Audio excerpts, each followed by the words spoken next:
আল্লাহ প্রদত্ত যত নিয়ামত রাজি আছে তন্মধ্যে সবচেয়ে বড় নিয়ামত হলো ঈমান। এরপরে আল্লাহ পাক রব্বুল আলামিন আমাদের প্রত্যেককে সামগ্রিকভাবে ব্যক্তিগতভাবে অসংখ্য অগণিত নিয়ামত রাজি দ্বারা পরিবেষ্টিত করে রেখেছেন।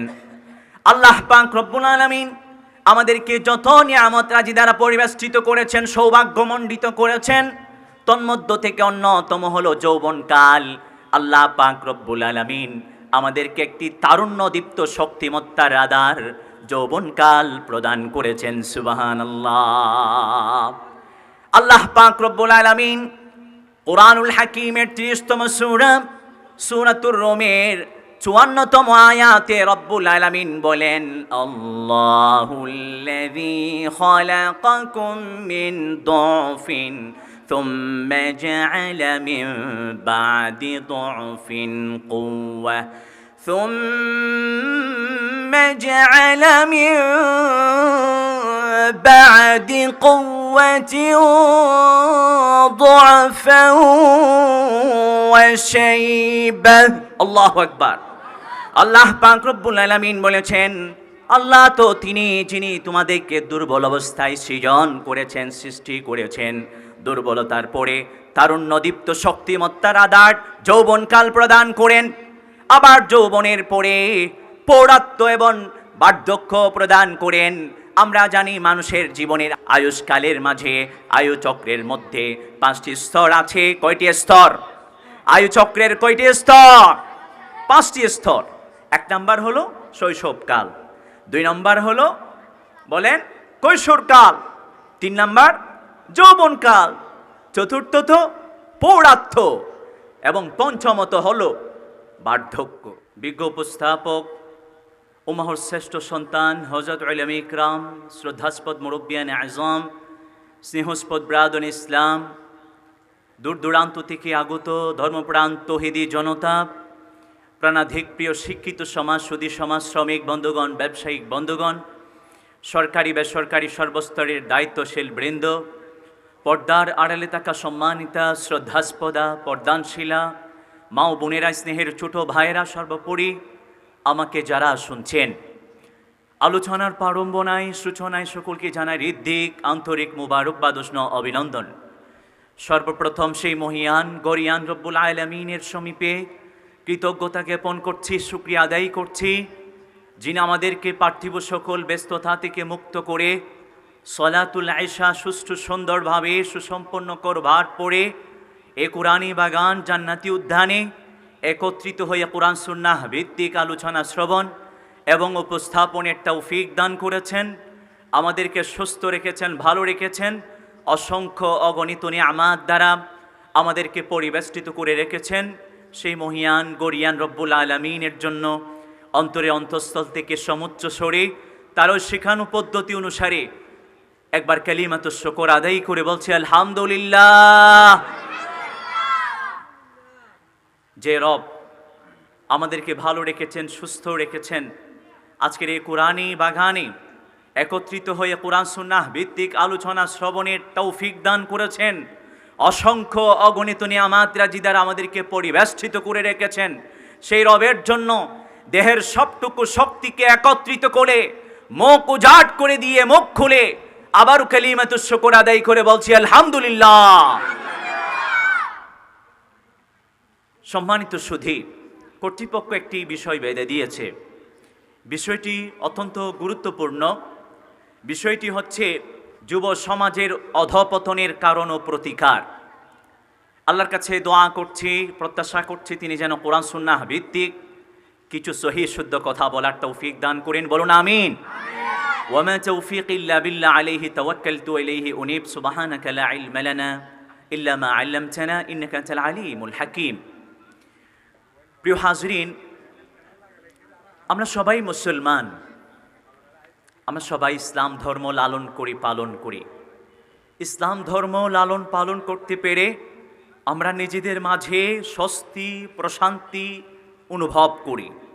নিজেদেরকে মুসলমান পরিচয় দিতে আমরা অহংবোধ করি, কারণ আমরা বিশ্বাস করি যে পৃথিবীর মাঝে সর্বশ্রেষ্ঠ ধর্ম হলো ইসলাম। আল্লাহর কাছে একমাত্র মনোনীত গ্রহণযোগ্য ধর্মের নাম হলো ইসলাম। ইসলাম ব্যতি রেখে অন্য কোনো ধর্ম আদৌ আল্লাহর দরবারে গ্রহণযোগ্য নয়। প্রিয় হাজরিন, বস্তুত অর্থে আল্লাহ পাক রব্বুল আলামিন আমাদেরকে অসংখ্য অগণিত নিয়ামাত রাজি দ্বারা পরিবেষ্টন করে রেখেছেন, যা গণনা করে শেষ করা যায় না।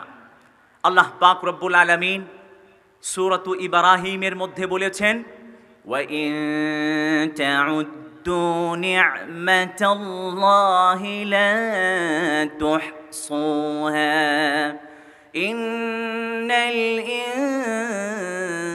ইনসানা লাযালুমুন কাফফার। আল্লাহ পাক রব্বুল আলামিন বলেছেন, যদি তোমরা আমার এক একটি নিয়ামত গণনা করতে যাও, গণনা করতে পারো, তবে গণনা করে শেষ করতে পারবা না। আল্লাহ পাক রব্বুল আলামিন এরপরে বলেছেন, আমি এত নিয়ামত প্রদান করেছি, তবু বান্দা আমার এই নিয়ামতগুলোর প্রতি অকৃতজ্ঞতা প্রকাশ করে বান্দা মূলত জালেম, অন্যায়কারী। এত নিয়ামত দিয়েছি, নিয়ামতের কৃতজ্ঞতা জ্ঞাপন করে না, জুলুম করে, অন্যায় করে।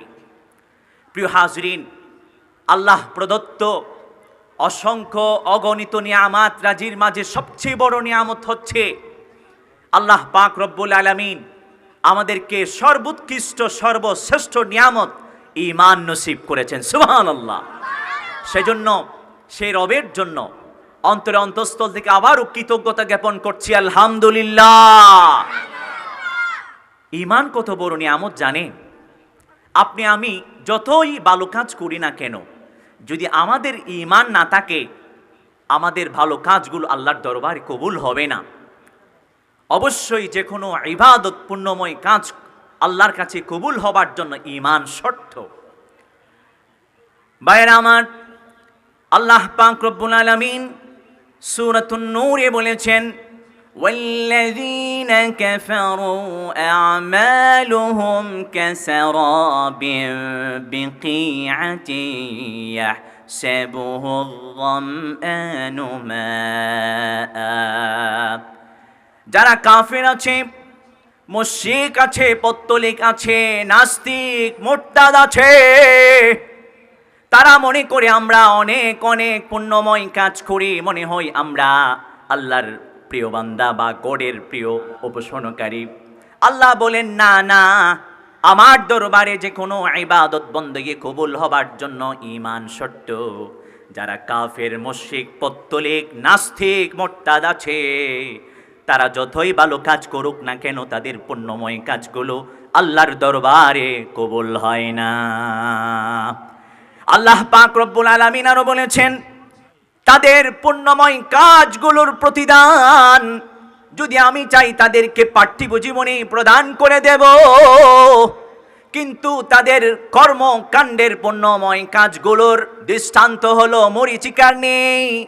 মরীচিকার যেমন কোনো অস্তিত্ব নেই, কাফের, মুশরিক, পত্তলিকদের কর্মের পুণ্যময় কাজের কোনো আল্লাহর দরবারে প্রতিদানের ক্ষেত্রে অস্তিত্ব নেই।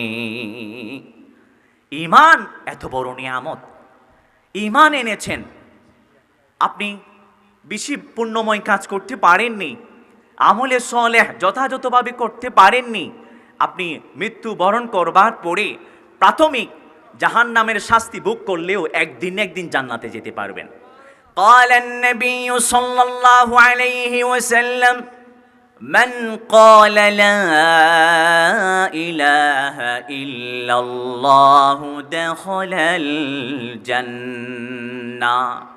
বিশ্ব মানবতার কান্ডারি, নিখিল বিশ্বের কল্যাণ, আশীর্বাদের মূর্ত প্রতীক বিশ্ব নবী, সমগ্র সৃষ্টিকুলের নবী, সর্বশ্রেষ্ঠ সর্বশেষ নবী হযরত মুহাম্মদ মুস্তাফা সাল্লাল্লাহু আলাইহি ওয়াসাল্লাম বলেছেন, যে বা যারা পাঠ করে লা ইলাহা ইল্লাল্লাহু মুহাম্মাদুর রাসূলুল্লাহ সাল্লাল্লাহু, নবীজি সাল্লাল্লাহু আলাইহি সাল্লাম বলেছেন, সে বা তারা জান্নাতে প্রবেশ করবে। সুবহানাল্লাহ। আল্লাহ প্রদত্ত যত নিয়ামত রাজি আছে, তন্মধ্যে সবচেয়ে বড় নিয়ামত হলো ঈমান।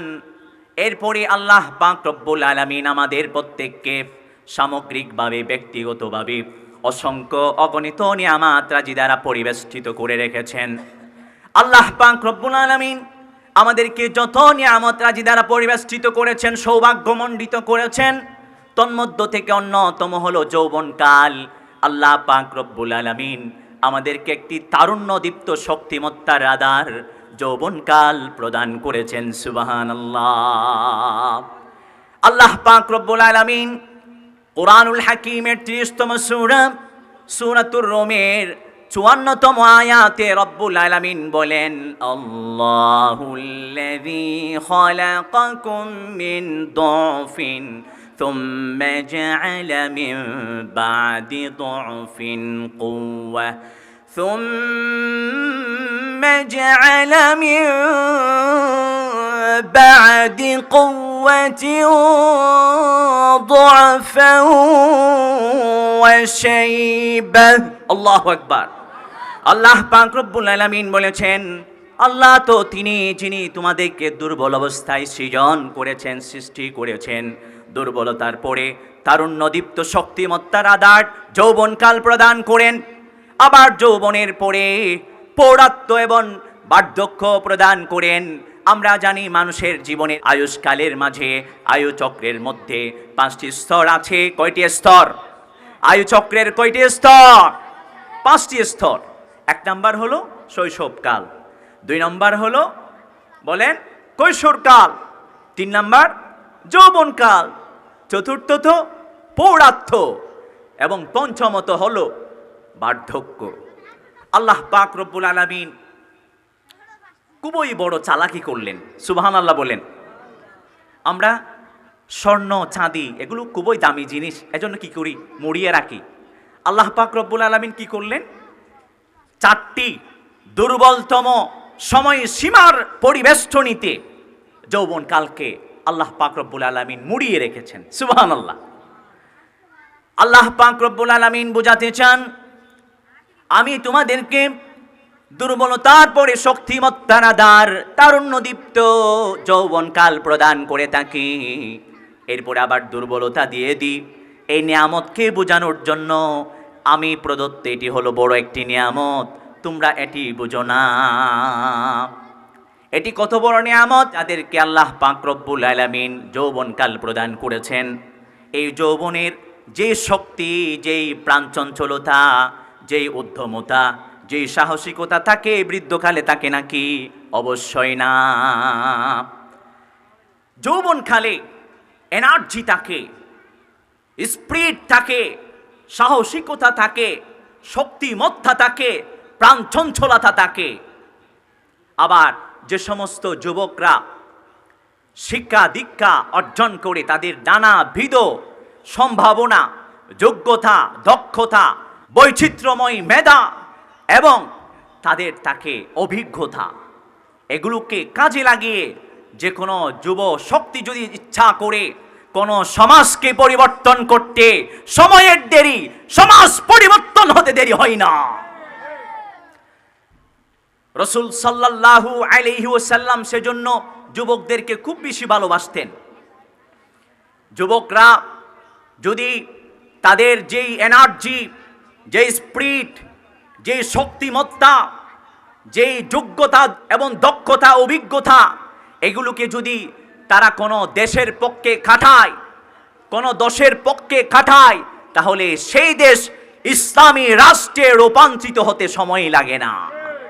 যদি ইসলামের পক্ষে, মুসলমানদের পক্ষে যদি সেই শক্তিমত্তা, এনার্জি, সেই স্পিরিট, সেই যোগ্যতা, দক্ষতা, সেই অভিজ্ঞতা যদি খাটায়, ইউজ করে, তাহলে প্রাণের ধর্ম ইসলাম প্রতিষ্ঠিত হতে সময় লাগে না। সেজন্য আল্লাহর নবী, বিশ্ব নবী রাহমাতুল লিল আলামিন অধিকতর যুবকদেরকে ভালোবাসতেন। হযরত আনাস বিন মালিক রাদিয়াল্লাহু তাআলা আনহু সূত্রে বর্ণিত আছে, তিনি বলেছেন, নবীজি সাল্লাল্লাহু আলাইহি ওয়াসাল্লাম সাহাবীদেরকে সঙ্গে নিয়ে তিনি পাঠদান করছিলেন, উপদেশ দিচ্ছিলেন। ইত্যবসরে হযরত একজন সাহাবী, যিনি টকবগে যুবক, জারির বিন আব্দুল্লাহ, তিনি আগমন করেছেন নবীজি সাল্লাল্লাহু আলাইহি ওয়াসাল্লামের আসরে উপস্থিত হবার জন্য। আসবার পরে দেখতে পেয়েছেন রাসূল সাল্লাল্লাহু আলাইহি ওয়াসাল্লামের যেই মজলিস, সেটি কানায় কানায় ভর্তি, বসবার কোনো জায়গা নেই। তখন জারির বিন আব্দুল্লাহ রাদিয়াল্লাহু তাআলা আনহু ওই মজলিসের যেই দরজা আছে, দরজায় দাঁড়িয়ে রইলেন। নবীজি সাল্লাল্লাহু আলাইহি ওয়াসাল্লাম ওই টকবগে যুবক জারির বিন আব্দুল্লাহ রাদিয়াল্লাহু তাআলা আনহুকে দেখে আশপাশে দেখতে রইলেন। ডানে তাকালেন, বামে তাকালেন, দেখতে পেয়েছেন কোনো বসার জায়গা নেই, খালি স্থান নেই। নবীজি সাল্লাল্লাহু আলাইহি ওয়াসাল্লাম তখন তার পরিধীয় মুবারক যেই চাদরখানা ছিল, সেই চাদরখানা খুলে মরিয়ে জারির বিন আব্দুল্লাহ রাদিয়াল্লাহু তাআলা আনহুর দিকে ছুঁড়ে মারলেন। জারির বিন আব্দুল্লাহ রাদিয়াল্লাহু তাআলা আনহু সেটিকে ক্যাচ করলেন। নবীজি সাল্লাল্লাহু আলাইহি ওয়াসাল্লাম অতঃপর তাকে বলেছেন, ইজলিস ইয়া জারির আলাইহি, এ জারির তুমি এই আমার পবিত্র চাদরখানায় বসো। সুবহানাল্লাহ। এভাবে নবীজি সাল্লাল্লাহু এই যুবককে সম্মানিত করেছেন।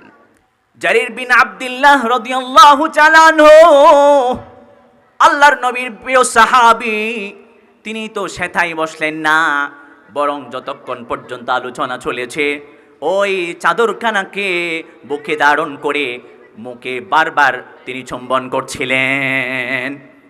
যখন আসর শেষ হলো, জারির বিন আব্দুল্লাহ রাদিয়াল্লাহু তাআলা আনহু অত্যন্ত বিনয়ের সঙ্গে সেই চাদরখানা নবীজি সাল্লাল্লাহু আলাইহি ওয়াসাল্লামের কাছে এনে নবীজি সাল্লাল্লাহু আলাইহি ওয়াসাল্লামের হাতে তুলে দিলেন।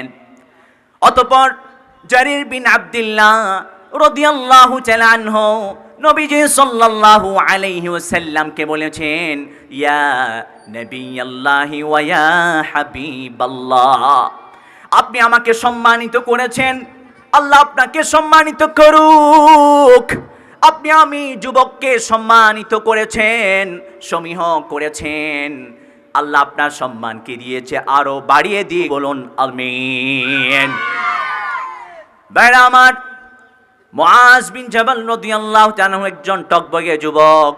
মুআজ বিন জাবাল রাদিয়াল্লাহু তাআলা আনহুর হাত ধরে বিশ্ব মানবতার কান্ডারি, নিখিল বিশ্বের কল্যাণ, আশীর্বাদের মর্ত প্রতীক বিশ্ব নবী, সমগ্র সৃষ্টিকুলের নবী, সর্বশ্রেষ্ঠ ও সর্বশেষ নবী হযরত মুহাম্মদ মুস্তাফা সাল্লাল্লাহু আলাইহি ওয়াসাল্লাম হাত ধরে বললেন, ইয়া মুআজ, ওয়াল্লাহি ইন্নী লা উহিব্বুকা ফিল্লাহ।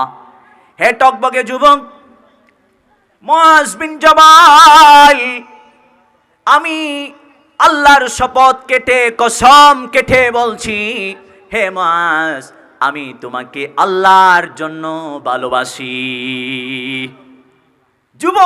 যুবককে রাসূল সাল্লাল্লাহু আলাইহি ওয়াসাল্লাম এভাবে ভালোবাসতেন। মুআজ বিন জাবাল রাদিয়াল্লাহু তাআলা আনহুকে অতঃপর বলেছেন, হে মুআজ, প্রত্যেকটা সালাতের পরে তুমি এই দোয়া পাঠ করতে কখনো বলবে না, আল্লাহুম্মা আইন্নি আলা যিকরিকা ওয়া শুকরিকা ওয়া হুসনি ইবাদাতিক। সবাই পাঠ করুন, আল্লাহুম্মা আইন্নি আলা যিকরিকা ওয়া শুকরিকা ওয়া হুসনি ইবাদাতিক। 5 ওয়াক্ত সালাতের পরে আমরা এই দোয়া পাঠ করে থাকি। হযরত মুআজ বিন জাবাল রাদিয়াল্লাহু তাআলা আনহুকে, যিনি একজন টকবগে যুবক ছিলেন, নবীজি সাল্লাল্লাহু আলাইহি ওয়াসাল্লাম অত্যন্ত ভালোবাসা প্রদর্শন করত, এই দোয়া শিক্ষা প্রদান করে দিয়েছেন। আল্লাহুম্মা আইন্নি আলা যিকরিকা ওয়া শুকরিকা ওয়া হুসনি ইবাদাতিক। হে আল্লাহ, আপনি আমাকে আপনার শরণ, আপনার জিকির আজকার, আপনি প্রদত্ত নিয়ামত রাজির শুকরিয়া আদায় করার এবং সঙ্গে সঙ্গে আপনার উপাসনা অর্চনা, আপনার ইবাদত বন্দেগী করবার তৌফিক নসিব করে দিন, বলুন আমিন। নবীজি সাল্লাল্লাহু আলাইহি ওয়াসাল্লাম যুবকদেরকে ভালোবাসতেন, কারণ যুবকরা যখন ঐক্যবদ্ধ হয়ে ইউনাইটেড হয়ে ইসলাম এবং মুসলমানদের পক্ষে জোরালো কণ্ঠে রুখে দাঁড়ায়, তাদেরকে ফেরানোর মতো কোনো শক্তি থাকে না, ঠিক কিনা? আজকে যদি মুসলিম যুবকরা একত্রিত হয়ে যেভাবে 5 অগাস্টে বাতিল অশুভ শক্তিকে তাড়িয়েছিল, এখনো যদি একত্রিত হয়ে কাজ করে এই দেশে মুসলিমদের যে প্রাণের ধর্ম ইসলাম তা প্রতিষ্ঠিত হতে সময় লাগবে না। প্রিয় হাজরিন, মুসলমানদের যেই যুবকদের শক্তি, এই শক্তিকে নির্বাপিত করবার জন্য, ধ্বংসস্তূপে পরিণত করবার জন্য পশ্চিমা বিশ্বের বিভিন্ন ধরনের শক্তি কাজ করে যাচ্ছে। আমরা জানি মুসলমানদেরকে আল্লাহ রব্বুল আলামিন ব্যক্তিগতভাবে যেভাবে অনেক অডেল ধনসম্পদ সহ নানা ধরনের নিয়ামত দান করেছেন, সামগ্রিকভাবেও অনেক নিয়ামত দান করেছেন। আমরা অনেকে জানি না, আপনারা অনেকে জানেন না, মুসলমানদেরকে আল্লাহ রব্বুল আলামিন কোনো কিছু কম দেননি। বর্তমান মুসলমানদের সংখ্যা পৃথিবীর মাঝে প্রতি 4 জনের 1 জন, সুবহানাল্লাহ। পৃথিবীর মাঝে বর্তমান জনসংখ্যা হলো 680 কোটি, তন্মধ্য থেকে 23% মুসলমান। প্রতি 4 জনের 1 জন মুসলমান, তাহলে মুসলমানদের জনসংখ্যা কম না, অনেক বেশি। আবার রাষ্ট্রও কম দেননি। জাতিসংঘের অধিভুক্ত রাষ্ট্রের সংখ্যা হলো বর্তমান 193টি, আর 2টি রাষ্ট্র অচিরেই জাতিসংঘ এর অধীনে অধিভুক্ত হতে যাচ্ছে, তাহলে 195টি রাষ্ট্র হতে যাচ্ছে। এই 195টি রাষ্ট্রের মধ্য থেকে 57টি মুসলমানদের দখলে, সুবহানাল্লাহ বলেন। আবার মুসলমানদের ধনসম্পদও কম না। মুসলমানদের বর্তমান ধনসম্পদের পরিমাণ হলো ইন টোটাল পৃথিবীর ধনসম্পদের 60%, 100%-এর মধ্যে 60% মুসলমানদের সম্পদ, সুবহানাল্লাহ। আয়তনে কম নয়, মুসলমানদের আয়তন সেই ইন্দোনেশিয়া থেকে নিয়ে তুরস্ক, সেই মরক্কো পর্যন্ত মুসলমানদের আয়তন, সুবহানাল্লাহ বলেন। তাহলে আমাদের ধনসম্পদও কম না, রাষ্ট্রের সংখ্যাও কম না, আমাদের সংখ্যা গরিষ্ঠতা অনেক রয়েছে। সংখ্যার দিক দিয়ে আমরা পিছিয়ে নয়, পশ্চাৎপদ নয়। একইভাবে আমাদের আয়তনও অনেক বড়, তারপরও মুসলমানরা জ্ঞান বিজ্ঞান এত পশ্চাৎপদ কেন? তারপরও মুসলমানদের গবেষণা, চিন্তা, চৈতন্যতা এত শুষ্কতা কেন? মুসলমানরা সর্বদিক বিবেচনা এত দুর্বল কেন? নব আবিষ্কারের ক্ষেত্রে মুসলমানদের এত শূন্যতাবোধ কেন? সর্বত্র, কতক্ষণ মায়ানমারে, কতক্ষণ ফিলিস্তিনে, কতক্ষণ ইন্ডিয়ায়, কতক্ষণ বাংলাদেশে, এভাবে নানা প্রান্তরে কেন মুসলমান মার্কায় নির্যাতিত, নিপীড়িত, নিষ্পেষিত হয়, লাঞ্ছিত, বঞ্চিত হয়? কারণ কি? ভাইরা আমার, মুসলিম উম্মার অধঃপতন এবং পশ্চাৎপদতার পেছনে 15টি বড় বড় কারণ রয়েছে। সেই 15টি কারণ আজকে আমার উল্লেখ করা মুখ্যম নয়, তবে এমন একটি কারণ এখানে রয়েছে, সেটি হলো যুব সমাজের অধঃপতন। মুসলিম উম্মার অধঃপতনের পেছনে যে সমস্ত কারণগুলো আছে, তন্মধ্য থেকে বড় একটি কারণ হলো যুব সমাজের অধঃপতন। যুব সমাজ আজকে আধ্যাত্মিকভাবে, ঈমানের দিক বিবেচনায়, আমলের দৃষ্টিকোণ থেকে, মানসিকভাবে এবং একইভাবে শারীরিকভাবে, নৈতিক এবং চারিত্রিক দৃষ্টিকোণ থেকে তারা অধঃপতনের শিকার, ঠিক কিনা? প্রিয় হাজরিন, আজকে যুব সমাজ অধঃপতনের শিকার। এই অধঃপতনের কারণগুলো কি কি? কিভাবে আমরা তা থেকে উত্তরণ লাভ করব, মুক্তি লাভ করব, এর প্রতিকার কি, তা আমরা কোরআন এবং হাদিসের আলোকে স্পষ্ট করতে চাই। বলুন আমিন। আল্লাহ আমাদের তৌফিক নসিব করুন, আরো জুড়ে বলুন আমিন। প্রিয় হাজরিন, আমরা যদি আমাদের দেশের প্রতি দৃষ্টি নিবদ্ধ করি তাহলে বর্তমান 2025 ইংরেজি বর্তমান প্রায় বাংলাদেশের জনসংখ্যা হলো 18 কোটি। 2022 সালের যেই আদমশুমারি সেটাই উঠে এসেছে পূর্বকুন, এভাবে প্রথম আলো সহ নানা বড় বড় পত্রিকাগুলোতে এসেছে, রিপোর্টেড হয়েছে বাংলাদেশের তখন জনসংখ্যা ছিল 16,51,00,000। বর্তমান প্রায় 18 কোটি জনগোষ্ঠী বাংলাদেশে রয়েছে। এই 18 কোটি জনগোষ্ঠীর মধ্য থেকে 4.5 কোটি 39 লক্ষ যুবক যুবতী বাংলাদেশে। সুবহানাল্লাহ বলেন। এটা বড় একটা হিউজ একটা স্ট্রং পাওয়ারনেস মুসলিম উম্মার আমাদের এই দেশের জন্য। প্রিয় হাজিরিন, যেই দেশের যুবকদের সংখ্যা যত বেশি সেই দেশ ততই বেশি সুসমৃদ্ধ, ততই বেশি উন্নত। আমরা বর্তমান একটি সোনালী সময় পার করছি। যদি আমাদের যুব সমাজকে প্রকৃত অর্থে ধর্মীয় শিক্ষা প্রদান করে তাদেরকে মুত্তাকি বানিয়ে যদি মাঠে ছেড়ে দেওয়া হয়, দেখবেন কোন সমাজে কোনো ধরনের অন্যায় বেবিচার থাকবে না। প্রিয় ভাইয়ারা আমার, আল্লাহর নবী বিশ্ব নবী রাহমাতুল লিল আলামিন যে সোনালী রাষ্ট্র প্রতিষ্ঠিত করেছিলেন, মদিনার রাষ্ট্র, সেই রাষ্ট্র প্রতিষ্ঠিত করবার পেছনে একইভাবে মুসলমানদের যে অস্তিত্ব, সেই অস্তিত্ব রক্ষার পেছনে যাদেরকে সঙ্গে নিয়ে কাজ করেছিলেন তারা হলেন সাহাবে কিরামদের মধ্যে যুব সমাজ। রাসূল সাল্লাল্লাহু আলাইহি ওয়াসাল্লাম যুবকদেরকে খুব বেশি ভালোবাসতেন। আমাদের যুব সমাজ আমাদের দেশের জন্য ভবিষ্যৎ, মুসলিম উম্মাহ কেন সমগ্র দেশের জন্য, জনগণের জন্য, জাতির জন্য ভবিষ্যৎ কর্ণধার। এই যুব সমাজ যদি আজকে ঘুণে ধরা হয়ে যায়, যদি পশ্চাৎপদতা এবং অধঃপতনের শিকার হয়ে যায়, আগামীর ভবিষ্যৎ বলন্টিত হবে, আমাদের স্বপ্ন জয় হবে না। আগামীর নেতৃত্বে যুবকরা যেতে পারবে না আমাদেরকে সুপথে পরিচালিত না করে, বরং বেঠিক পথে তারা আমাদেরকে পরিচালিত করবে। সেজন্য যুবকদেরকে নিয়ে ভাবতে হবে, যারা মুসলিম উম্মার স্কলার বৃন্দ আছেন তাদেরকে, সঙ্গে সঙ্গে দেশের যে সমস্ত অভিভাবক মহল আছেন তাদেরকেও যুবকদেরকে নিয়ে ভাবতে হবে। তারা হলো আমাদের সবচেয়ে বড় শক্তি। কোরআনুল কারীমের মাঝে তাদেরকে শক্তি বলে আখ্যায়িত করা হয়েছে। যুবকরা যখন একত্রিত হয়ে কোন একটি বৈপ্লবিক পরিবর্তন সাধন করতে চেয়েছে, কোন ধরনের স্বপ্ন বিজয় করতে চেয়েছে, কোন ধরনের বিষয়কে সামনে রেখে এগিয়ে গিয়েছে, তারা তখনই সফল হয়েছে। পৃথিবীর ইতিহাস তার সাক্ষী। এই যুব সমাজ যেন অধঃপতনের শিকার না হয়।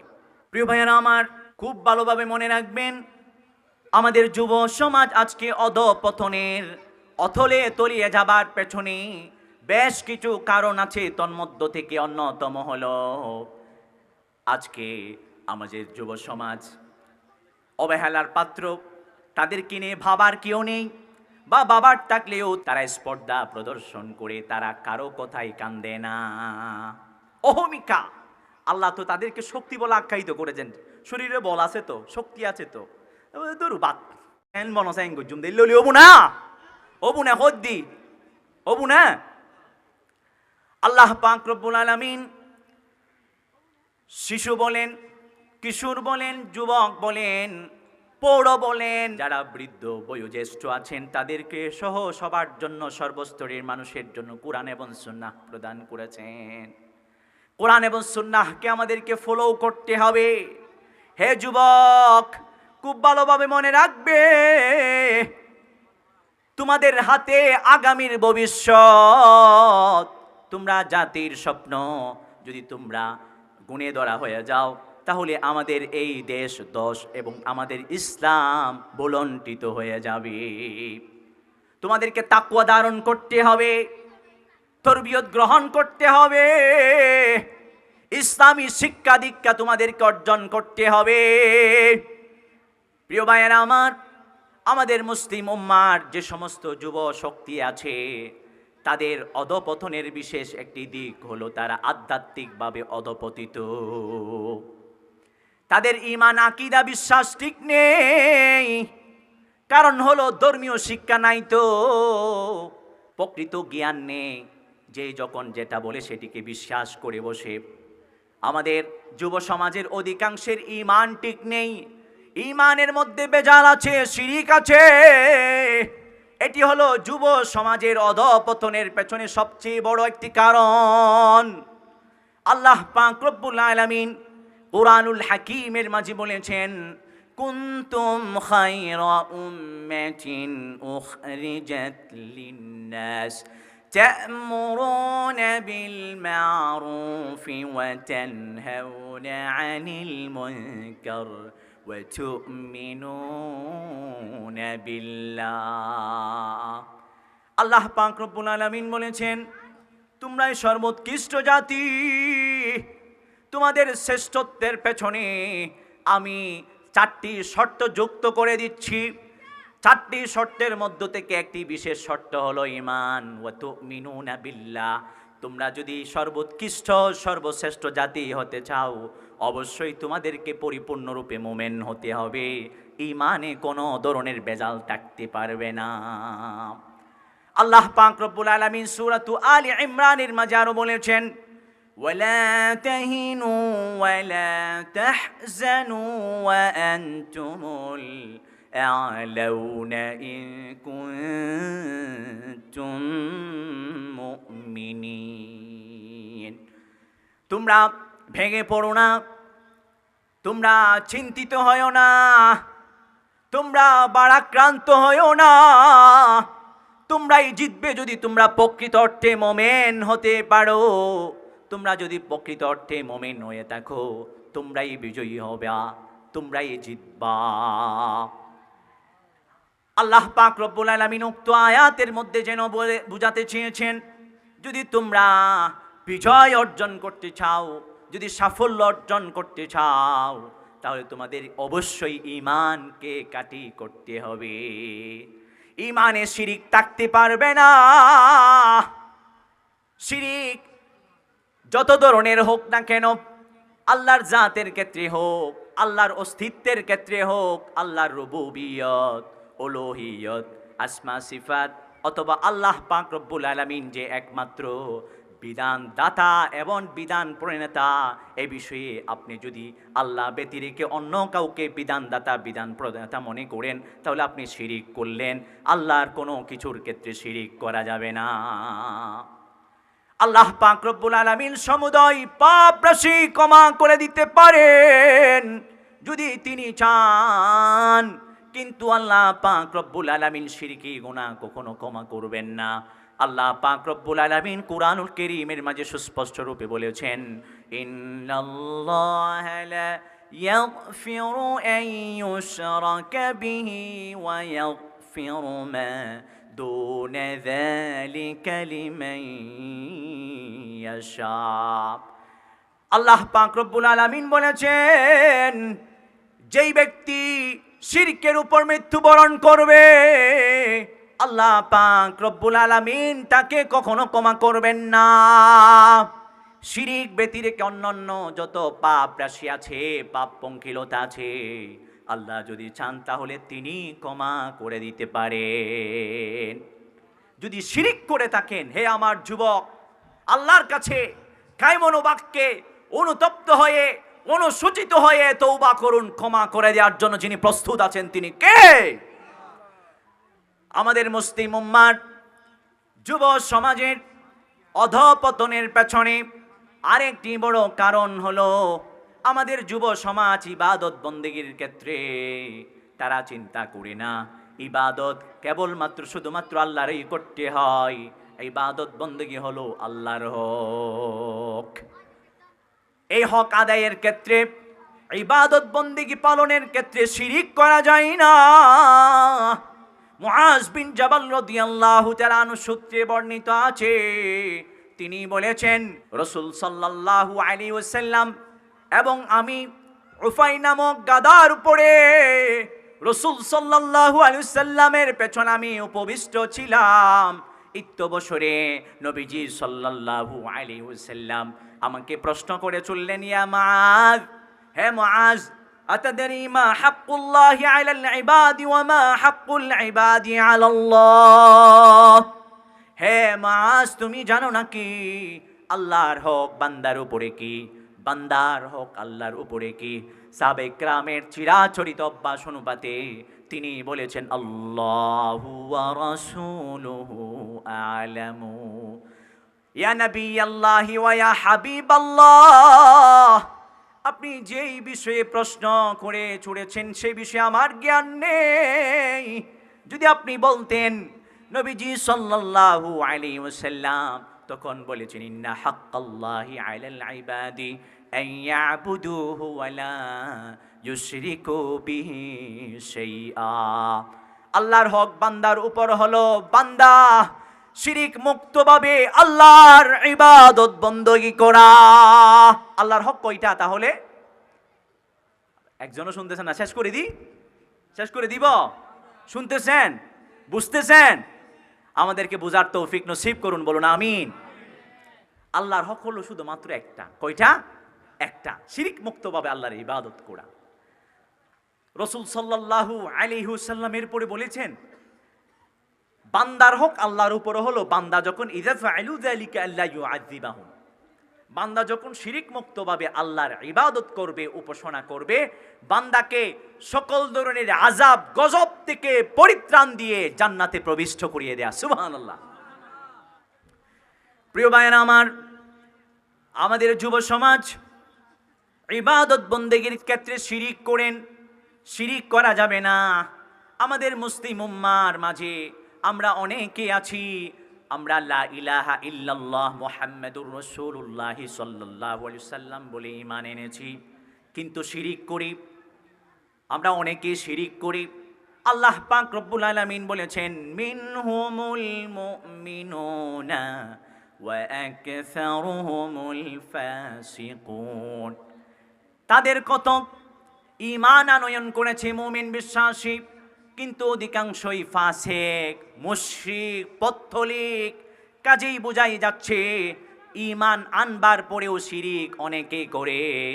সেজন্য আল্লাহ পাক রব্বুল আলামিন বলেছেন, ইয়া আইয়ুহাল্লাযীনা আমানু আমিনু বিল্লাহি ওয়া রাসূলিহি ওয়াল কিতাবিল্লাযী নাযালা আলা রাসূলিহি। আল্লাহ পাক রব্বুল আলামিন বলেননি ইয়া আইয়ুহান নাস, হে লোক সকল বলেননি, বরঞ্চ আল্লাহ পাক রব্বুল আলামিন বলেছেন, ইয়া আইয়ুহাল্লাযীনা আমানু, হে বিশ্বাসীরা যারা ঈমান আনয়ন করেছো, আমি তোমাদেরকে বলছি, আমিনু বিল্লাহি ওয়া রাসূলিহি ওয়াল কিতাবিল্লাযী নাযালা আলা রাসূলি। আল্লাহর প্রতি, আল্লাহর রসূলের প্রতি, আল্লাহর রসূলের উপর অবতীর্ণ কুরআনুল কারীমের প্রতি তোমরা পরিপূর্ণরূপে ঈমান আনয়ন করো। এই পরিপূর্ণ ঈমানের উপর অটল অনড় অবিচল থেকো। এই নির্দেশনা আমাদেরকে যিনি দিয়েছেন, আসতে বলবেন না তিনি কে? আরো বড় আওয়াজে বলেন, তিনি কে? আমাদের ঈমানকে করতে হবে মজবুত, সীসা ঢালা প্রাচীরের নিয়ে শক্তিশালী এবং মজবুত। যদি আমাদের ঈমান মজবুত হয়ে যায়, মুসলিম উম্মার কোন যুবক নয়, কোন অংশকেই পিছপা করবার সেই দুঃসাহস কারণে। আমাদের ঈমান মজবুত হলে খলিফা ওমর ফারুক রাদিয়াল্লাহু তাআলা আনহুর যুগে পৃথিবীর পূর্ব মেরু থেকে পশ্চিম মেরু পর্যন্ত যেমন ইসলামী অনুশাসন প্রতিষ্ঠিত হয়েছিল, অনুরূপভাবে পৃথিবীর পূর্ব মেরু থেকে পশ্চিম মেরু কেন, পুরো বিশ্বের মাঝে ইসলাম প্রতিষ্ঠিত হতে সময় লাগবে না। ইসলাম হলো বিজয়ী ধর্ম। ইসলামকে আল্লাহ প্রেরণ করেছেন লিইয়ুযহিরাহু আলাদ দীনি কুল্লি। যত ধর্ম, তন্ত্র, মন্ত্র, জীবন আদর্শ আছে সবগুলোকে ঢেকিয়ে নিচে নামিয়ে ইসলামকে উদ্ধার করবার জন্য। সুবহানাল্লাহ। প্রিয় হাজিরিন, আমাদের ঈমানকে করতে হবে কাঠি, ইবাদত হতে হবে শিরিক মুক্ত, কুসংস্কার এবং বেদাত মুক্ত। ঠিক কিনা? বড় আওয়াজে বলেন ঠিক কিনা? আমরা এখন সালাত আদায় করি, আবার দেখি কে আমাকে নামাজি বলে। আমরা সালাত আদায় করি, আবার বাহবা লাভ করতে চাই। আমরা যাকাত প্রদান করি, সাদাকাত প্রদান করি, আবার মানুষের প্রশংসা করাতে চাই। সবাই আমাকে বড় দানবীর বলুক, বিশিষ্ট সমাজসেবী বলুক, এভাবে প্রশংসা করাতে চাই। আল্লাহর নবী, বিশ্ব নবী রাহমাতুল লিল আলামিন ইরশাদ করেছেন, ইন্না আখওয়াফা মা আখাফু আলাইকুম আশ-শিরকাল আসগর। নবীজি সাল্লাল্লাহু আলাইহি ওয়াসাল্লাম বলেছেন, আমি তো চলে যাব, কিন্তু আমি চলে যাবার পরে আমার উম্মার মাঝে আমি সর্বাধিক যে বিষয়ে ভয় করি সেটি হলো শিরকে আসগর। সাহাবায়ে কেরাম বুঝলেন না শিরকে আসগর কাকে বলে। তখন নবীজি সাল্লাল্লাহু আলাইহি ওয়াসাল্লাম বলেছেন, আর রিয়া, লৌকিকতা। মানুষ সালাত আদায় করবে, যাকাত প্রদান করবে, কুরআন তেলাওয়াত করবে, বিভিন্ন ধরনের পুণ্যময় কাজ করবে, মানুষকে দেখানোর জন্য, আল্লাহকে দেখানোর জন্য নয়। আমরা মুসলিম উম্মাহ বলতে আমাদের স্লোগান কি? ইন্না সালাতি ওয়া নুসুকি ওয়া মাহইয়ায়া ওয়া মামাতি লিল্লাহি রাব্বিল আলামিন। নিশ্চয় আমার নামাজ, ওয়া নুসুকি আমার কুরবানি, আমার হজ ব্রত পালন, আমার অন্যান্য ইবাদত বন্দেগী, ইভেন আমার জীবন মরণ সমুদয় বিশ্ব ব্রহ্মাণ্ডের অধিপতি আল্লাহ তাআলার জন্য। আমরা সবাই কার জন্য করি? আল্লাহর জন্য, আল্লাহ সন্তুষ্টি অর্জন করবার জন্য। হে যুবক, আল্লাহকে সন্তুষ্ট করবার জন্য আমল করো, মানুষকে দেখানোর জন্য নয়। প্রিয় ভাইয়েরা আমার, আমাদের মুসলিম উম্মার যুব সমাজের অধঃপতনের পেছনে তৃতীয়ত বিশেষ একটা দিক আছে যেটি ভূমিকা রাখে, সেটি হলো ইলেকট্রনিক্স মিডিয়া, প্রিন্টেড মিডিয়া, এগুলো সহ বিভিন্ন ধরনের ওয়েস আছে যেগুলো আমাদের যুব সমাজের চারিত্রিক অবক্ষয় সাধন করে, নৈতিক অবক্ষয় সাধন করে।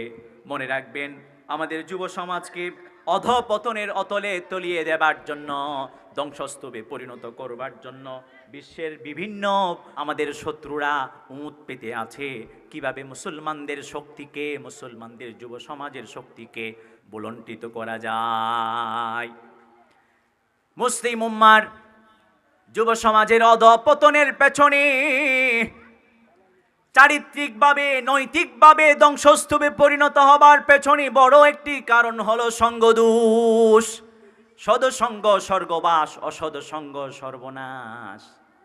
আমরা সবাই জানি সঙ্গদোষের কারণে আমাদের অনেক যুবক সমাজ, আমাদের যুব সমাজ অধঃপতনের শিকার হচ্ছে। আমাদের সবার বন্ধু বান্ধব আছে, সঙ্গী সাথী আছে।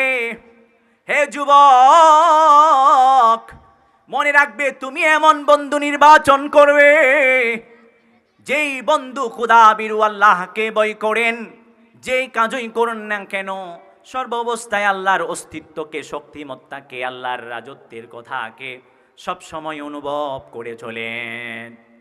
এমন বন্ধু তুমি নির্বাচন করো যেই বন্ধু সালাত আদায় করেন, ইভেন তাহাজ্জুদের সালাতও আদায় করেন, যেই বন্ধু যাকাত প্রদান করেন, হজ ব্রত পালন করেন, মানুষের সাথে সুন্দর চমৎকার আচরণ করেন। এমন বন্ধু নির্বাচন করো যেই বন্ধু মাতা পিতার সঙ্গে বেয়াদবি করে না, মুরব্বির সঙ্গে বেয়াদবি করে না। এমন বন্ধু তুমি নির্বাচন করো, তোমার যে সঙ্গী দোষের যে একটা সমস্যা, সেটা থেকে তুমি পরিত্রাণ লাভ করতে পারবা। আল্লাহ পাক রব্বুল আলামিন কুরআনুল কারীমের মাঝে বলেছেন, ইয়া আইয়ুহাল্লাযীনা আমানু তাকুল্লাহা ওয়া কুনু মা'আস সাদিকিন। আল্লাহ পাক রব্বুল আলামিন বলেছেন, ইয়া আইয়ুহাল্লাযীনা আমানু, হে বিশ্বাসীরা, তোমরা আল্লাহকে ভয় করো এবং যারা সত্যবাদী আছে, সত্যনিষ্ঠ আছে, তাদের সঙ্গীত অর্জন করো। ভালো বন্ধু নির্বাচন করে ভালো বন্ধুর সঙ্গে সঙ্গীত অর্জন করো। অসৎ বন্ধুর সাথে সময় নষ্ট করতে যেও না। মনে রাখবে, তোমার যেই বন্ধুটা সবসময় ফেসবুকিং করে, সবসময় ইউটিউবে বা ক্রোম ব্রাউজারে, ওপেরা মিনিতে বা টিকটকে বা ইনস্টাগ্রামে বিভিন্ন সোশ্যাল ইন্টারন্যাশনাল যে সমস্ত অ্যাপস আছে, এগুলো তো অধিক সময় ব্যয় করে নামাজ, রোজা, হজ, যাকাতের তোয়াক্কা করে না, মাতা পিতার সঙ্গে বেয়াদবি করে, এই যুবক তো জাহান্নামী। তার সঙ্গীত অর্জন করবার কারণে তুমিও জাহান্নামী হয়ে যেতে পারো। তার সঙ্গীত বর্জন করো। নেক মুত্তাকি যুবকের সঙ্গীত বন্ধুত্ব অর্জন করো, তার সঙ্গে তুমিও জান্নাতে চলে যেতে পারবে ইনশাআল্লাহুল আজিজ। প্রিয় ভাইয়েরা আমার, মুসলিম যুব সমাজের অধঃপতনের পেছনে আরেকটি বড় কারণ হলো প্রিন্টেড মিডিয়া, ইলেকট্রনিক্স মিডিয়া। আমাদের যে সমস্ত পত্র পত্রিকাগুলো আছে, সেখানে বিনোদন পাতা একটি আছে। বিনোদন পাতাই দেখবেন উলঙ্গ, অর্ধ উলঙ্গ, পরিপূর্ণ উলঙ্গ অনেক নারীর ছবি, যাদেরকে তারকা বলা হয়, নাউজুবিল্লাহ, নায়িকা।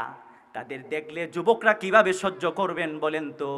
আল্লাহ পাক রব্বুল আলামিন তো তাদেরকে ন্যাচারালি একটি কামভাব, অভিশাপ প্রদান করেছেন। অবশ্যই চোখ যাবে।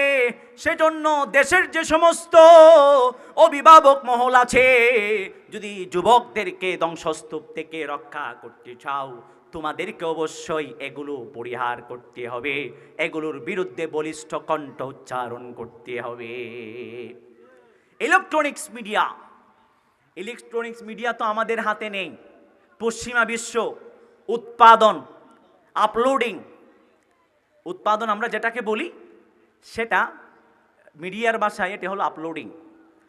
আবার ক্রিয়েটিং, নেকেট, অর্ধউলঙ্গ, পরিপূর্ণ উলঙ্গ, পূর্ণগ্রাফির ছবি, পিকচার্স, একইভাবে ভিডিওস তারা আপলোড করে। তাদের ওখানে দেখে না, কারণ ওরা তো উলঙ্গ হয়ে সবাই চলে, দেখতে দেখতে সেক্সুয়াল পাওয়ার চলে গেছে, দেখলেও সমস্যা হয় না। আমাদের মুসলিম যুব সমাজ তো ওরা মোটামুটি মাতা পিতা ধার্মিক। এখানে 95% মুসলমান বসবাস করেন এ দেশে। এই দেশের এমন কোনো জায়গা নেই, পাড়া মহল্লা নেই, যেখানে কুরআনুল কারীমের তাফসীরের মাহফিল হয় না, সিরাতুন নবী সাল্লাল্লাহু আলাইহি ওয়াসাল্লামের মাহফিল হয় না, মিলাদুন নবী সাল্লাল্লাহু আলাইহি ওয়াসাল্লামের মাহফিল হয় না। সেজন্য আমাদের যুবকরা অন্তত ধার্মিক, কিছু না কিছু বুঝেন, লজ্জা শরম কিছু না কিছু আছে তো। এই ইলেকট্রনিক্স মিডিয়া, প্রিন্টেড মিডিয়া মুসলিম যুব সমাজের সেই চরিত্রকে অবক্ষয় সাধন করতে চায়, সমূলে নস্যাৎ করতে চায়। আমরা বুঝি না। প্রিয় হাজরিন, অন্তত পক্ষে আপনার সামনে পত্রিকা আসলে বিনোদনের পেজটা আপনি ওপেন করবেন না, ওপেন করবেন না। আপনার চোখের জেনা হতে পারে, আপনি ফেঁসে যেতে পারেন। প্রিয় ভাইয়ের আমার, আমাদের যুব সমাজকে অধঃপতনের অতলে তলিয়ে দেবার জন্য, ধ্বংসস্তূপের অতল গহ্বরে নিপতিত করবার জন্য বিশেষ বড় বড় মহাশক্তি এগুলো কাজ করে যাচ্ছে। আমাদের যুব সমাজের অধঃপতনের পেছনে তৃতীয়তম বড় একটি কারণ হলো সাংস্কৃতিক আগ্রাসন। সাংস্কৃতিক আগ্রাসন এটি হলো বড় ধরনের বিষাক্ত আগ্রাসন। সংস্কৃতি কাকে বলে? মনে রাখবেন, মানুষের অনুশীলিত কৃষ্টির যেই পরিশীলিত বহির্প্রকাশ, তাকে সংস্কৃতি বলা হয়। আপনারা অনেকে জানেন। এই সংস্কৃতি যদি তাকওয়া, আল্লাহর তাওহীদ, রাসূল সাল্লাল্লাহু আলাইহি সাল্লামের রিসালাত ভিত্তিক হয়, শরিয়া অনুপাতে হয়, কুরআন সুন্নাহ ভিত্তিক হয়, তাহলে এই সংস্কৃতি হলো সংস্কৃতি, প্রকৃত সংস্কৃতি, ইসলামের সংস্কৃতি। এগুলো ব্যতি রেখে যত সংস্কৃতি আছে, এগুলো কখনো সংস্কৃতি না, এগুলো কুসংস্কৃতি। ঠিক কিনা? আপনারা জানেন না মনে হয়, কথা বলছেন না যে আপনারা জানেন না। বর্তমানে আমাদের যুব সমাজরা ভ্যালেন্টাইন্স ডে সেলিব্রেট করে, ভ্যালেন্টাইন্স ডে ভালোবাসা দিবস, 31st নাইট সেলিব্রেশন করে, নিউ ইয়ার সেলিব্রেশন করে, বার্থডে সেলিব্রেশন করে। কেন? আমাদের যুব সমাজ কি জানে না এগুলো মুসলমানদের সৃষ্টি নয়, এগুলো পশ্চিমা সেই লাল কুত্তাদের অপসংস্কৃতি। এগুলো আমাদেরকে বর্জন করতে হবে। প্রিয় হাজরিন, অপসংস্কৃতির বিষাক্ত চুবলে আমাদের যুব সমাজ আজকে জর্জরিত। নানা ধরনের সেলিব্রেশনের নামে আমাদের যুব সমাজের ইসলামী যেই ধর্মীয় মূল্যবোধ সেটিকে ছিনিয়ে নিচ্ছে, তারা ঢুকিয়ে দিচ্ছে বিনোদনের নামে, নানা ধরনের সেলিব্রেশনের নামে, নানা ধরনের চক্রান্ত এবং কুসংস্কৃতি। এগুলোকে সংস্কৃতি বলবেন না, যেগুলো ইসলামের সাথে যায়, কোরআনের সঙ্গে যায়, হাদিসের সঙ্গে যায়, সেগুলো হলো সংস্কৃতি। এগুলো ছাড়া আর যত সংস্কৃতি আছে সবগুলো হলো কুসংস্কৃতি। এগুলোকে আমাদেরকে বর্জন করতে হবে। প্রিয় ভাইয়েরা আমার, মুসলমানদের অধঃপতনের পেছনে আরেকটি বড় কারণ হলো মাদকাসক্তি। একইভাবে জুয়া আমাদের সমাজের রন্ধ্রে রন্ধ্রে পৌঁছে গিয়েছে। এক সময় আমরা শুনতাম ইউনিভার্সিটির ছাত্ররা অনেকে জুয়া খেলে, অনেকে আবার মদ্যপান করে। এখন মাথা চলে যায় শুনলে স্কুলের ছাত্র অনেকে জুয়া খেলে, স্কুলের ছাত্র অনেকে মদ্যপান করে ইয়াবা খায়। নাউজুবিল্লাহ বলেন। এগুলো কেন হচ্ছে? এগুলো এজন্যই হচ্ছে ধর্মীয় শিক্ষার অভাব। ধর্মীয় শিক্ষার অভাব। আমরা ধর্মীয় শিক্ষা না থাকবার কারণে আজকে কোনটা সঠিক কোনটা বেঠিক, কোনটা করলে আল্লাহকে সন্তুষ্ট করতে পারবো আর কোনটা করলে আল্লাহকে অসন্তুষ্টি করব, এ সম্পর্কে আমাদের হিতাহিত জ্ঞান নেই। সেজন্য আমাদের যুব সমাজ অধঃপতনের শিকার হচ্ছে। আজকে যদি পৃথিবীর প্রতি আপনি দৃষ্টি নিবদ্ধ করেন, পৃথিবীতে 680 কোটি মানুষ আছে, এর মধ্য থেকে প্রতি 15 জনের মধ্যে একজন মাদকাসক্ত। আমাদের বাংলাদেশে প্রায় 18 কোটি জনগোষ্ঠী রয়েছে, এর মধ্য থেকে 1/4 যুবক। এই 1/4 যুবকের অধঃপতনের বড় একটি কারণ হচ্ছে কি জানেন? এই 18 কোটি মানুষের মধ্যে প্রায় 75 লক্ষের চেয়েও বেশি, বর্তমান 2025-এর জরিপ অনুপাতে প্রায় 1.5 কোটি মানুষ মদ্যপান করে। নাউজুবিল্লাহ বলেন। নাউজুবিল্লাহ। 1 কোটি মানুষ সব সময় পান করে মাদকাসক্ত, অ্যালকোহল সব সময় তারা গ্রহণ করে। আর 50 লক্ষ মানুষ কি করেন? 50 লক্ষ মানুষ মাঝে মাঝে খান, সব সময় খান না, সব সময় অ্যালকোহল গ্রহণ করেন না। প্রায় 1.5 কোটি মানুষ এই 18 কোটি মানুষের মধ্যে অ্যালকোহল গ্রহণ করে, বিভিন্ন ওয়ে তারা ড্রাগ গ্রহণ করে, মাদক গ্রহণ করে, ইয়াবা হোক, ফেন্সিডিল হোক, হেরোইন হোক, নানা নামে নানা সময় গ্রহণ করে। নবীজি সাল্লাল্লাহু আলাইহি ওয়াসাল্লাম সাদ করেছেন বিফোর 1400 ইয়ার্স এগো, 1400 বছর প্রাককালে, যে শেষ জমানায় এমন একটি সময় আসবে তখন মানুষ কি করবে? নানা নামে নাম পরিবর্তন করে মদ খাবে। এক একটি নাম, কি সুন্দর সুন্দর নাম। এই নামগুলো দিয়ে তারা কি করে? মাদক গ্রহণ করে। এগুলো হারাম। আমাদের যুব সমাজ আজকে অধঃপতনের অতলে তলিয়ে যাবার পেছনে বড় একটি কারণ হলো মাদকাসক্ততা। পিতা অঢেল ধন সম্পদের মালিক, টেরও পায়নি তার সন্তান যে মাদকাসক্ত। একদিন কি করলো? মদকে এসে সর্বপ্রথম আঘাত হানতে লাগলো পিতার উপর। পিতাকে মেরে তক্তা বানিয়ে শহীদ করে তারপর তার বোনের সঙ্গে শেষ করতে লাগে এলো। নাউজুবিল্লাহ বলেন না, আরো বড় আওয়াজে বলেন না নাউজুবিল্লাহ। মাদকাসক্ত কত মারাত্মক জানেন? একজন মন্ত্রী বনি ইসরায়েলের, তিনি মাদকাতার যেই বেড সাইট, এটিকে প্রুফ করবার জন্য, প্রমাণ করবার জন্য কি করলেন? একজন বড় বুজুর্গকে নিয়ে আসলেন, এনে বললেন তোমার সামনে 4টা অপশন। কয়টা অপশন? হয়তো তুমি জেনা করবে এই নারীর সঙ্গে, হয়তো তুমি এই মদ পান করবে, তৃতীয়ত অপশন হয়তো তুমি এই শিশুটাকে হত্যা করবে, আর না হয় তুমি এই গাধার গুস্ত, শুকুরের গুস্ত তুমি ভক্ষণ করবে। চারটা থেকে যে কোনো একটা তোমাকে করতেই হবে, আর না হলে তোমাকে প্রাণে হত্যা করা হবে, মাথা উড়িয়ে দেওয়া হবে। তিনি চিন্তা করলেন এই চারটার মধ্যে থেকে সবচেয়ে সহজ তো মদ পানে না, এটা সবচেয়ে ছোট্ট, বাকিগুলো তো এর চেয়ে বড় কঠিন। তিনি কি করলেন? মদ্যপান করলেন।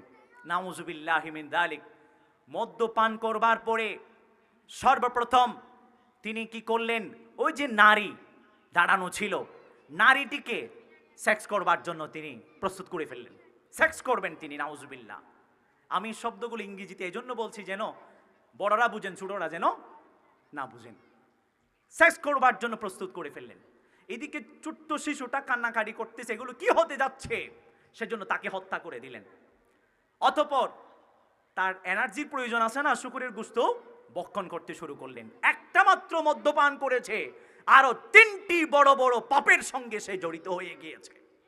মদ্যপান এত খারাপ, সেজন্য ইসলামের সূচনা লগ্নে যদিও বা মদ্যপান মোটামুটি জায়েজ ছিল, আল্লাহ পাক রব্বুল আলামিন অত্যন্ত সূক্ষ্মভাবে 4টি ধাপে চূড়ান্তভাবে মদ্যপানকে হারাম ঘোষণা করেছেন। সুবহানাল্লাহ।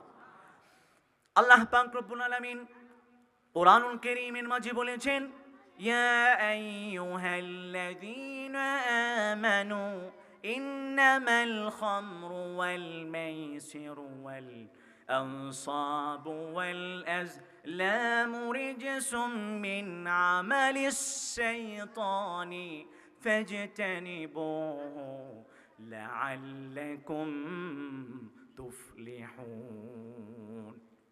আল্লাহ পাক রব্বুল আলামিন বলেছেন, হে বিশ্বাসীরা, ইন্নামাল খামরু ওয়াল মাইসির ওয়াল আনসাব ওয়াল আজলাম, নিশ্চয় মদ জুয়া তীর একইভাবে মূর্তি এগুলো সবগুলো হলো রিজসুম মিন আমালিশ শাইতান, এগুলো সমুদয় নাপাক, এগুলো হলো শয়তানের কুকর্ম।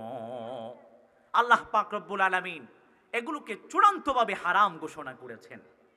আমাদের যুব সমাজ অধঃপতনের পেছনে বিশেষ আরেকটি কারণ হলো পর্দাহীনতা। পর্দাহীন নারী দেখলে খুব ভালো লাগে, খুব ভালো লাগে। এদিকে যে তার চরিত্র নষ্ট হয়ে যাচ্ছে তার কোনো হদিস নেই। প্রিয় হাজিরিন, এই পর্দাহীনতার কারণে আমাদের যুব সমাজ অধঃপতনের অতলে তলিয়ে যাচ্ছে। যে সমস্ত অভিভাবকদের মেয়েগুলো ৮-৮ পোশাক পরে বের হয়, যে সমস্ত নারীগুলো মহিলাগুলো চুস কাপড় পরিধান করে বের হয়, এমন পরিধান করে যে শরীরের অঙ্গের কোণগুলো উঁচা কোণগুলো নিচা সবগুলো প্রস্ফুটিত হয়, অথবা এমন কাপড় পরিধান করা বাহির থেকে ভিতরে কি আছে সব দেখা যায়, এরকম হয় কিনা আমাদের সমাজে? যত উন্নত স্থানে যাবেন, সোসাইটিতে যাবেন, ততই বেশি দেখবেন নারীগুলো উলঙ্গ। আমাদের বাংলাদেশে এগুলো আগে 10 বছর আগেও ছিল না। বর্তমান প্রগতির নামে তাদের কাপড়গুলো এখন ৮-৬০ হতে যাচ্ছে, একইভাবে বাহির থেকে ভিতরে দেখা যায়। এমন কেন হলো? এগুলো তো কিয়ামতের আলামত, কিয়ামতের আলামত। নবীজি সাল্লাল্লাহু আলাইহি ওয়াসাল্লাম বলেছেন, যে সমস্ত নারীগুলো পোশাক পরিধান করে উলঙ্গ, একইভাবে পরের প্রতি আকৃষ্টা অথবা পরকে আকর্ষণ করতে চায়, এ সমস্ত নারীগুলো জান্নাতে তো যাবে না, জান্নাতের ঘ্রাণও পাবে না, জান্নাতে তো যাবে না, জান্নাতের ঘ্রাণও পাবে না। প্রিয় হাজিরিন, আমাদের যুব সমাজের অধঃপতনের পেছনে আরেকটি বড় কারণ হলো রাজনৈতিক অস্থিতিশীলতা। আমরা রাজনীতি করব রাসূল সাল্লাল্লাহু আলাইহি সাল্লামের আদর্শে, খুলাফায়ে রাশিদার আদলে, ঠিক কিনা? রাজনীতি সুন্নাত, সাহাবে কেরামের সুন্নাত, নবীজি সাল্লাল্লাহু আলাইহি ওয়াসাল্লামের সুন্নাত এবং ইসলামী শরিয়ার দৃষ্টিকোণ থেকে যদি এই রাজনীতি হয় ইসলামী রাজনীতি, তবে এই রাজনীতি হলো ইবাদত, ঠিক কিনা? বর্তমান এমন কিছু রাজনৈতিক নেতাদেরকে আমরা কিছুদিন আগে বিদায় জানিয়েছি, যারা রাজনীতিকে ধর্মের উপরে বলে বিশ্বাস করত, আজকে তাদেরকে লেজ গুটিয়ে বাংলা ছাড়তে বাধ্য হতে হয়েছে, ঠিক কিনা? তারা রাজনীতি করত, এমন রাজনীতি ইসলামের তো কোনো তোয়াক্কা করতো না।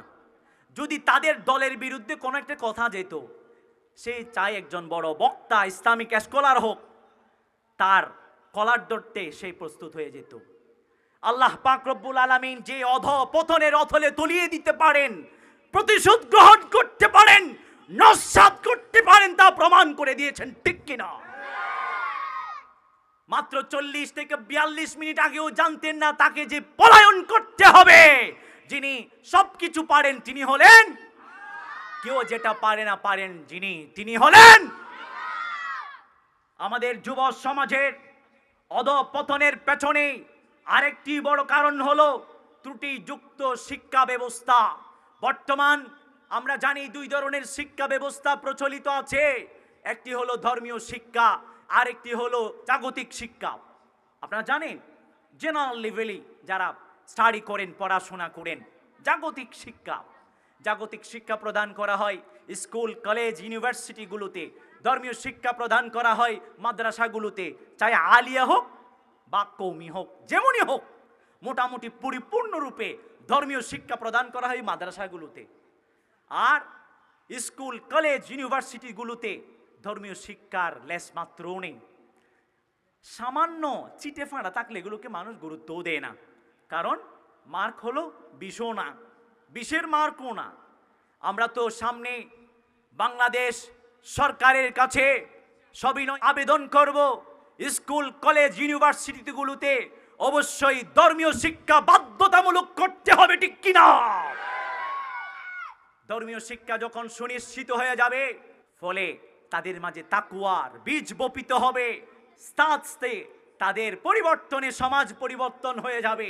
তারা বিশুদ্ধ হলে সমাজ বিশুদ্ধ হয়ে যাবে, সমাজ বিশুদ্ধ হলে রাষ্ট্র বিশুদ্ধ হয়ে যাবে। সুবহানাল্লাহ।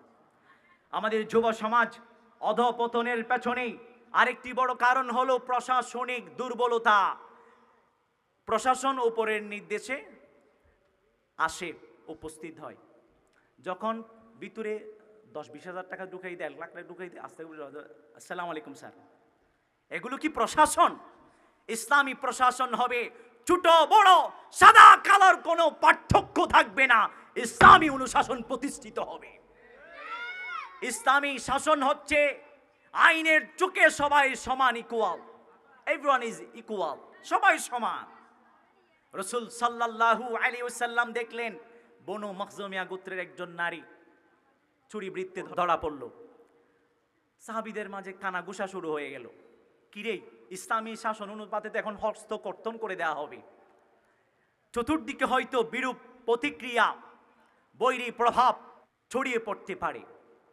অনেকে পরামর্শ করে উসামা বিন যায়েদ রাদিয়াল্লাহু তাআলা আনহুকে রাসূল সাল্লাল্লাহু আলাইহি ওয়াসাল্লামের কাছে পাঠালেন যেন শাস্তিটাকে লাঘব করা হয়। নবীজি সাল্লাল্লাহু আলাইহি ওয়াসাল্লাম উসামা বিন যায়েদ রাদিয়াল্লাহু তাআলা আনহুকে বলেছেন, আতাশফাউ ফি হাদ্দিন মিন হুদুদিল্লাহ, তুমি কি আল্লাহর বিধানসমূহের মাঝে একটা বিধানের ক্ষেত্রে সুপারিশ করতে এসেছো? তোমার তো দেখি বড্ড সাহস। মনে রাখবে, পূর্ববর্তী যে সমস্ত জাতিগোষ্ঠীগুলো ধ্বংসস্তূপে পরিণত হয়েছে, তাদের ধ্বংসস্তূপে পরিণত হবার পেছনে বড় কারণ হলো বড় কেউ, সম্মানিত কেউ, উচ্চবংশীয় কেউ কোনো ধরনের অপরাধ করলে তাদেরকে ছেড়ে দিত, নিম্নবংশীয় কেউ করলে কি করত? হদ কায়েম করত। রাসূল সাল্লাল্লাহু আলাইহি ওয়াসাল্লাম বলেছেন, না, আজকে যদি আমার কন্যা ফাতিমা বিনতে মুহাম্মদ চুরিবৃত্তে ধরা পড়তো, আমি তার হাতও কেটে দিতাম। সুবহানাল্লাহ বলেন। ইসলাম হলো একমাত্র ধর্ম পৃথিবীর মাঝে যেটা নেই নিষ্ঠা শিক্ষা দিয়েছে পৃথিবীকে। ইসলাম যদি এই দেশে রাষ্ট্রীয়ভাবে প্রতিষ্ঠিত হয়ে যায়, দেখবেন অন্যায় কিছু থাকবে না, নেই প্রতিষ্ঠিত হবে, অশান্তি থাকবে না, শান্তি প্রতিষ্ঠিত হবে। যাদের অধিকার বলণ্টিত হয় তাদের অধিকার সুনিশ্চিত হবে। একইভাবে অনিরাপত্তা থাকবে না, সর্বত্র নিরাপত্তার যিনি ব্যবস্থা করে দেবেন তিনি কে? একইভাবে আমাদের যুব সমাজের অধঃপতনের পেছনে বড় একটি কারণ হলো আমাদের যুব সমাজ যেদিকে সেদিকে তাকায়, নারী দেখলেই তাকায়। জনশ্বশুরি আছে তো, ফলে কি করে? ইফটিজিং করতে চায়, ইফটিজিং যারা করে আমি তাদেরকে বলছি, যাকে নিয়ে ইফটিজিং করছো সে যদি তোমার বোন হতো, অন্য কেউ যদি করতো, তুমি কি করতে? রসুল সাল্লাল্লাহু আলাইহি ওয়াসাল্লামের কাছে একজন যুবক আসলেন, এসে বললেন, ইদিন লিয়া রসুল আল্লাহ সাল্লাম বিজিনা, আমাকে জেনার অনুমতি দেন। সাহাবা একরাম সবাই খেপে গেলেন। মাহ তুমি কি বলতে চাচ্ছ? কি বলছো তুমি এসব? বন্ধ করো, স্টপ ইউর মাউথ, বন্ধ করো। রসুল সাল্লাম বলেছেন, না তাকে ধমকাইও না, তাকে আমার পাশে নিয়ে আসো। আনা হলো।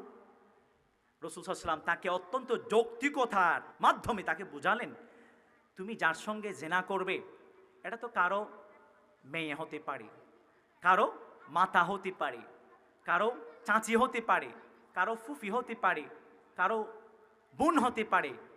যদি তোমার বোনের সঙ্গে কেউ এরকম করে, তুমি সহ্য করবে?